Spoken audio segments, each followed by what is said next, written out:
Hi sir, to all of you faithful viewers of Equinoxe Television. It's time for the news. We thank you so much for joining us tonight. Our major stories this evening: following the final rejection of the Manidem candidate by the Constitutional Council, Cameroonians are ready to rally behind a strong opposition or coalition of the opposition for a positive change come October 12. They expressed disappointment with the rejection of Professor Maurice Kamto, but still they say they remain optimistic. We bring to you those reactions in this news edition. Still in politics, the head of the Social Democratic Front, Honorable Joshua Osi, says the flagrant rejection of some presidential hopefuls is a slap to the country's democracy. In a recent press release, the SDF says change is needed in Cameroon to correct the so many wrongs done to Cameroonians. Details on that also in a moment. And we will be taking you to Ghana, where the country is mourning the death of the Minister of Defense, that of the Environment, and 6 others who all died or perished in an helicopter crash late yesterday. Those are our lead stories, viewers. Details and more when we come back.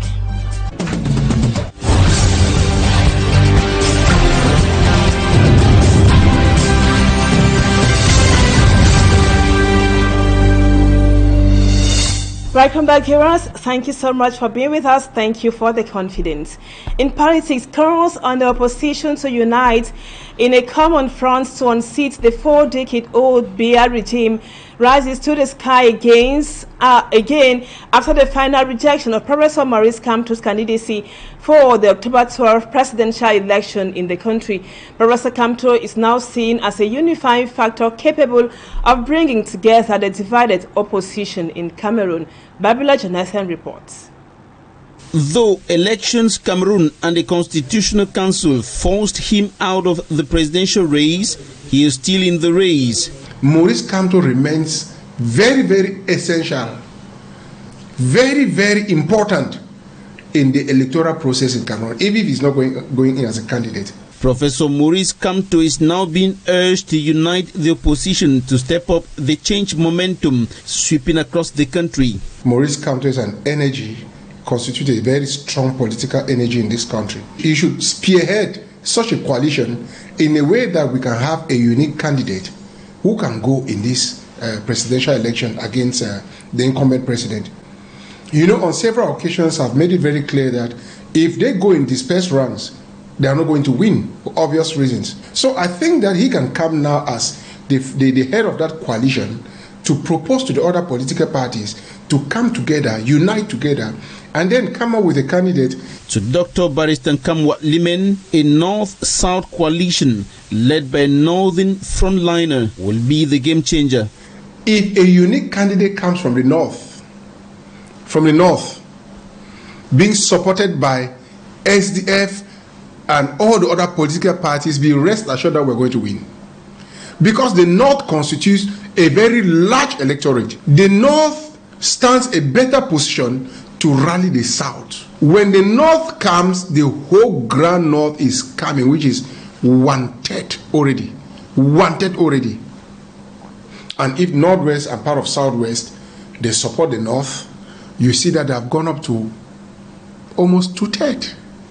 And with 2/3, we will win. You know, as an Anglophone, I am tempted to say that, to believe that, in it, I want an Anglophone as president because he's going to do the right things.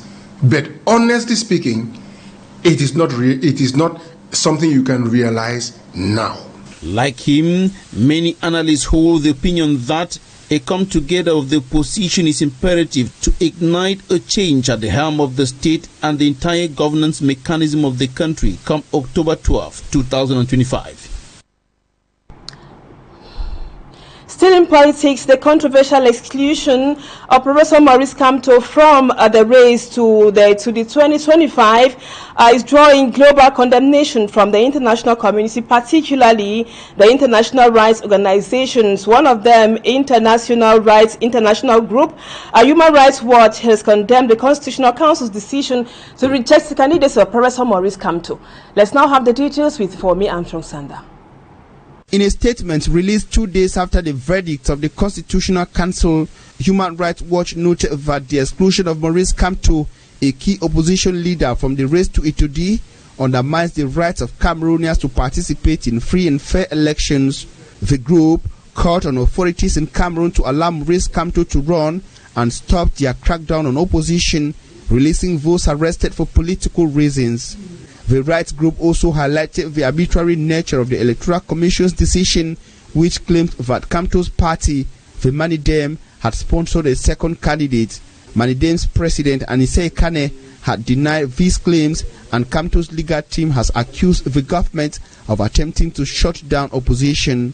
Human Rights Watch also urged Cameroonian authorities to respect the rights of citizens to participate in free and fair elections, saying that the exclusion of Maurice Kamto and the crackdown on his supporters laid the foundation for unfair elections. The group called for the immediate release of all those arrested for political reasons, saying that their detention is a clear attempt to intimidate and silence the opposition. The upcoming presidential election in Cameroon are seen as a crucial test of Cameroon's democratic credentials, and Human Rights Watch's statement highlights the need for the government of Cameroon to ensure that the electoral process is free, fair, and inclusive. And now we move on to this other lead story. The SDF candidates for the forthcoming presidential election, Honorable Joshua Osei, says the verdict of the Constitutional Council during the pre-electoral litigation killing presidential hopes of some Cameroonians or aspirants was very much expected. In a two-page press release, the SDF expressed regrets on the manipulation of the supreme institution of the Republic by an autocratic regime. He, however, thinks it's time for Cameroonians to rally behind the SDF to host the 43-year regime of President Paul Biya. Innocent as a read through the press release, he now tells us more. In the two-page release signed by Honorable Joshua Osei, SDF national presidents and candidates for the October 12 presidential election, regret is echoed following the ruling delivered by the Constitutional Council during the pre-electoral litigation. The party regrets that several candidates felt that justice was not fully served and that some were unfortunately granted a limited right of defense before the Constitutional Council that at the end validated 12 candidacies for the race to the presidency. Honorable Joshua Osei, from past experience, states in the press release that it is illusory to believe that an autocracy can be overthrown through legal shortcuts or by relying on weak institutions and organizations manipulated by the Biya regime. Recent happenings, according to the presidential candidates, remind that the credibility of any political endeavor depends as much on the methodology as on the cause it seeks to defend. Following the 12 candidacies that managed to infiltrate through the nets of the Biya regime, termed ruling autocracy by Honorable Joshua Osei, only the SDF, the Member of Parliament, says represents a credible offer for real transformation endowed with a solid political apparatus present all over the national territory and deep political experience capable of bringing desired change and solving the close to 9-year-old Anglophone crisis. The SDF candidates, who calls on all Cameroonians to rally behind this force of change, also demands them to choose between three paths, being the status quo under which the nation has been sinking for decades, a mere game of musical chairs among actors of the same system, or a genuine change of course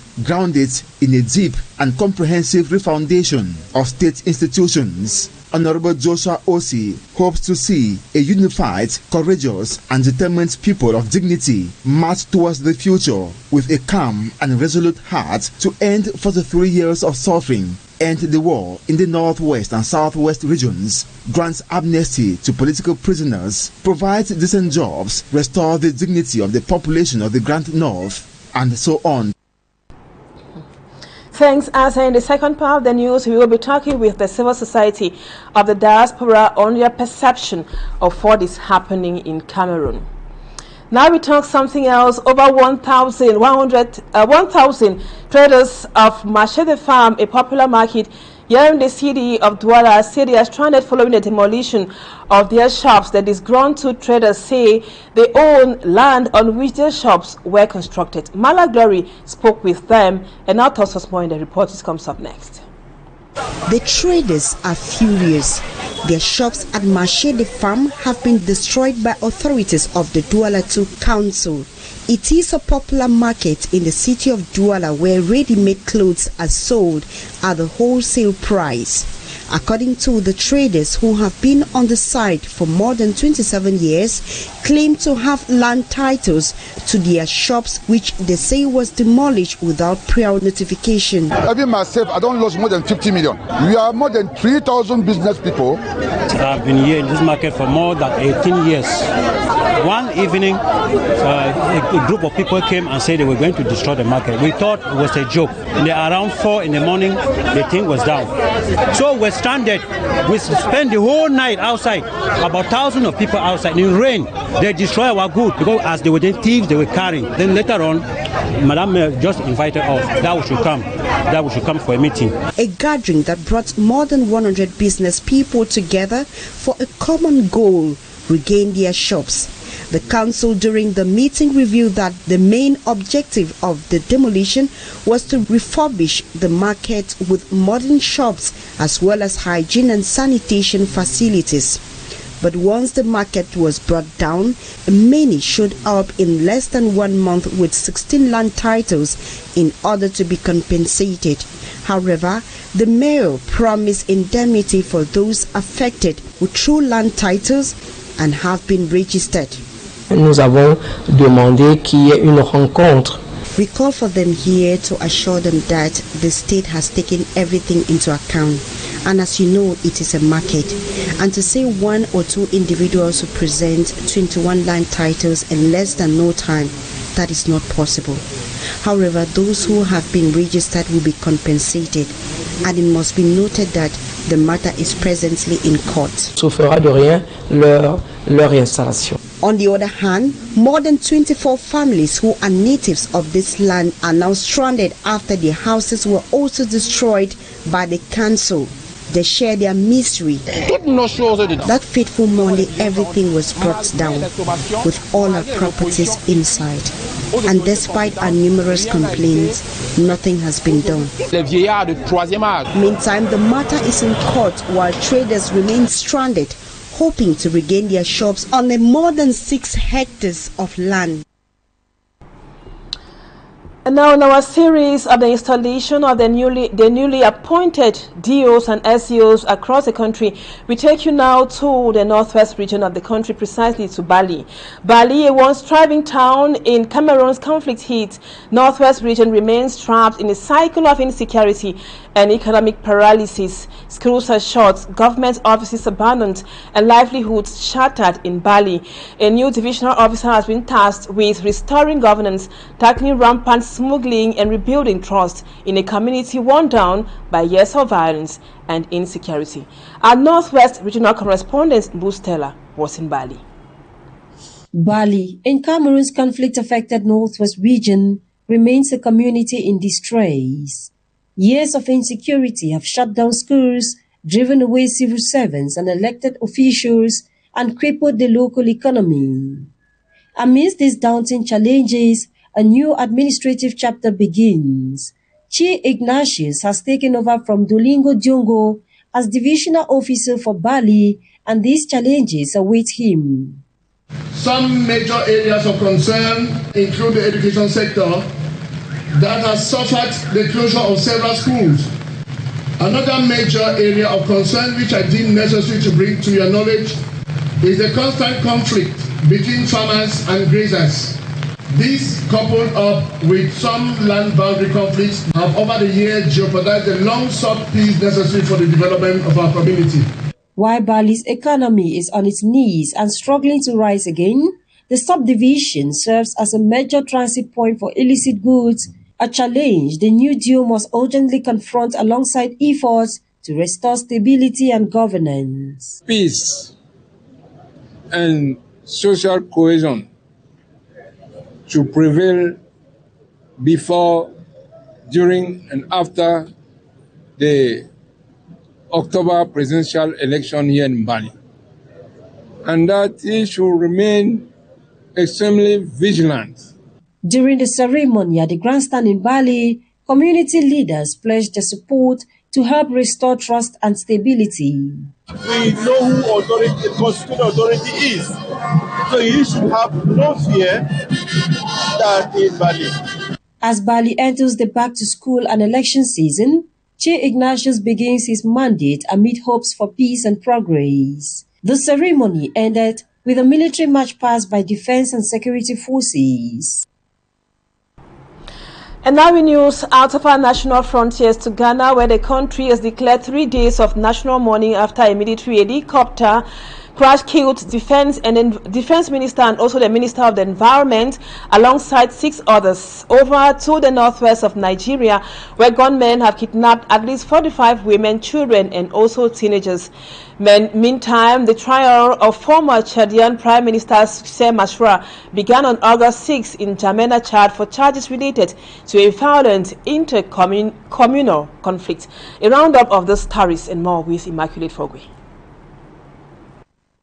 Ghana has declared 3 days of national mourning after 2 government ministers were killed in a military helicopter crash on Wednesday. Ghana's Defense Minister Edward Omani Mbwama and Environment Minister Ibrahim Mutala Mohamed were among the 8 people killed in a helicopter crash on Wednesday. A Ghana Air Force Z-9 helicopter crashed in the Forest Adansi area of the Ashanti region while heading to Obuasi, a gold mining area. Other victims include Samuel Sapong, Vice Chair of the National Democratic Congress Party, and 3 Ghana's Air Force crew members. Ghana's armed forces have launched an investigation into the cause of the crash. The bodies of the victims were transferred to the 37 military hospital in Accra. President John Dramani Mahama declared the event a national tragedy and ordered flags at half-mast. The helicopter was reportedly heading to an event addressing illegal mining, a major environmental issue in Ghana. Meantime, gunmen have kidnapped at least 45 women, children and teenagers in a raid in 5 villages in northwest Nigeria. This is the second mass kidnapping in the area in recent days. It should be recalled that on Saturday, 70 people were abducted in Sabongari, Damri, Zamfara State in northern Nigeria. In the last few years, armed groups, also known as bandits in Nigerian dialect, murdered hundreds of people and kidnapped thousands throughout the northwest.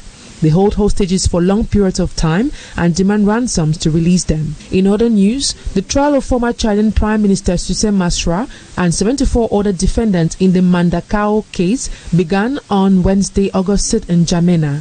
Kousseri Masra is charged with dissemination of racist and xenophobic messages, murder and criminal conspiracy in connection with a violent intercommunal conflict in Mandakao in May. A large security presence was deployed around the Supreme Court in Jamena, preventing public and media access. Kousseri Masra was not present but is expected to be heard on Thursday, August 7th. His lawyers were present but claimed they were denied access to all case files. If Kousseri Masra is convicted, he will be barred from running in the next presidential election in 2029. His supporters denounce what they qualify as witch hunt and a political trial.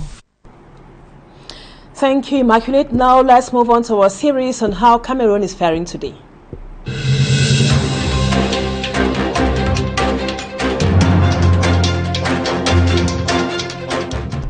According to meteorological reports, the rains in the far north region this year will be more than that of last year, which caused damages and led to loss of lives, so many lives. For the inhabitants of the north region, a far north region, to be on the safe side, an embankment was supposed to be constructed by the government. Unfortunately, until today, the promised dike to the people of Abebe and Madena Kousseri is yet to be realistic. In Cameroon today, we take you to those localities.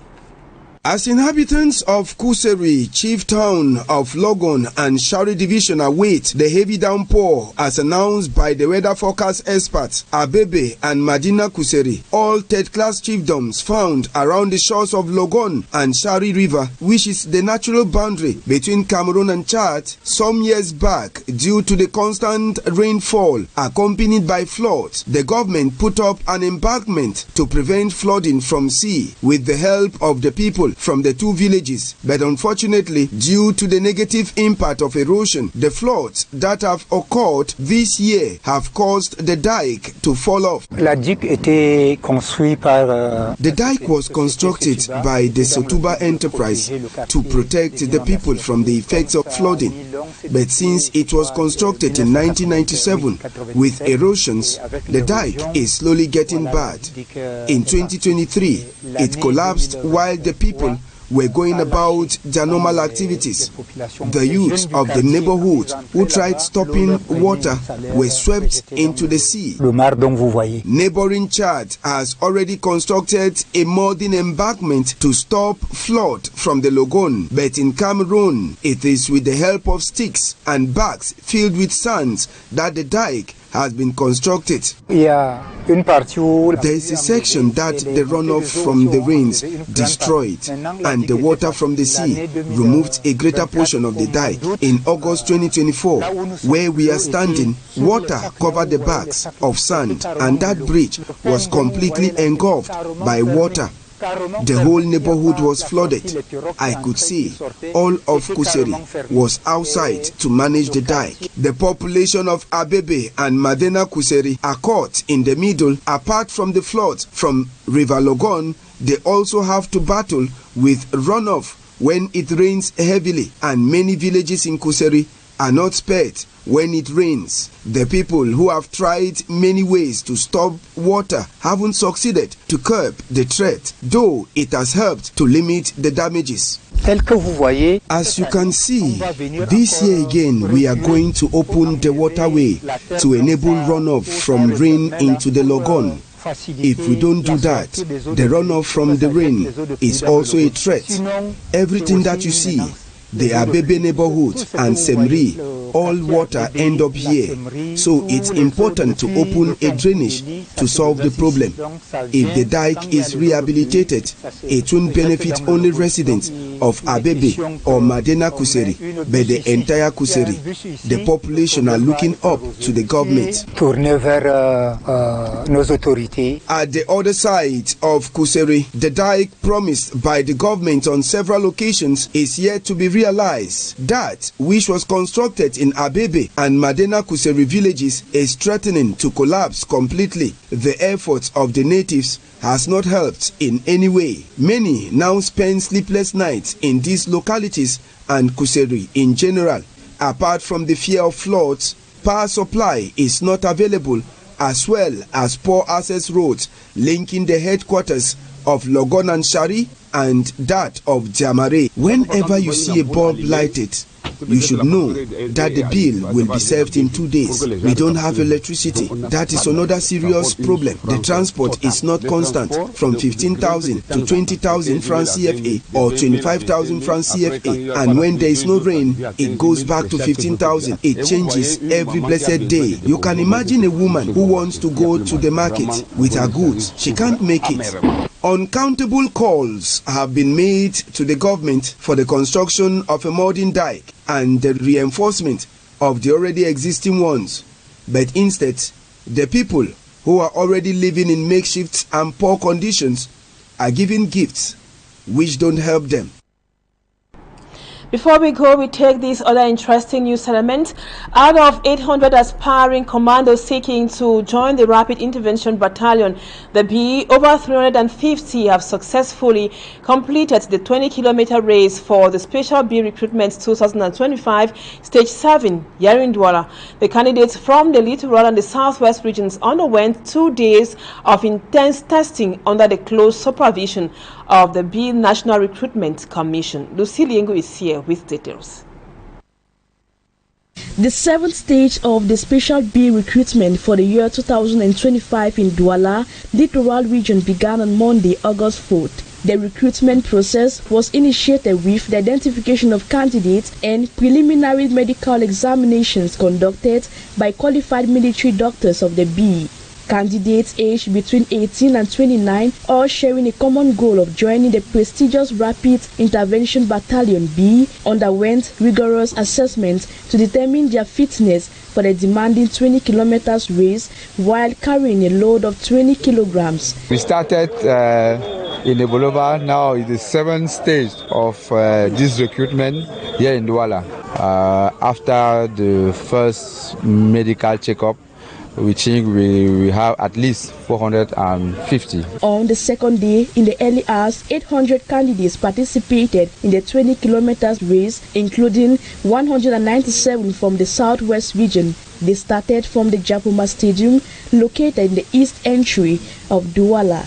At the end of the race, we took 200 for Littoral and 150 for Southwest. I want to emphasize that the first race was eliminatory. Those who were not selected will not continue. It's only those who have the white shirt, t-shirt, who will continue with the other exercises. To ensure the smooth running and safety of candidates, several measures were implemented. The hierarchy has put all the conditions together to make sure all the candidates have the same chances to compete safely and equally. The governor of the Littoral region, who was present, congratulated the first and second winners from the southwest and Littoral regions. We are congratulating them for the efforts they have done, because to reach this level, there is no bribery, there is no corruption, and I'm asking them to keep on making efforts so that at the end there will be good military that are defending our country, Cameroon. At the end of the 2 days intense recruitment test, approximately 350 candidates were selected to continue their journey towards becoming members of the 1,800 commandos expected to join the B in 2025. Thank you, Lucy. Viewers, thank you so much for being with us. For some reasons beyond our control, we will be having our guests from Washington, D.C. That will be tomorrow. That was what we put together for you. Thank you again for always being there. Our programs continue on Equinoxe Television. Equinoxe Soir comes up in about 30 minutes, and the news in the French language will be yours at 8 p.m. Stay with us on Equinoxe Television, and we will be together again tomorrow, same time, God willing. For now, it's bye-bye from us.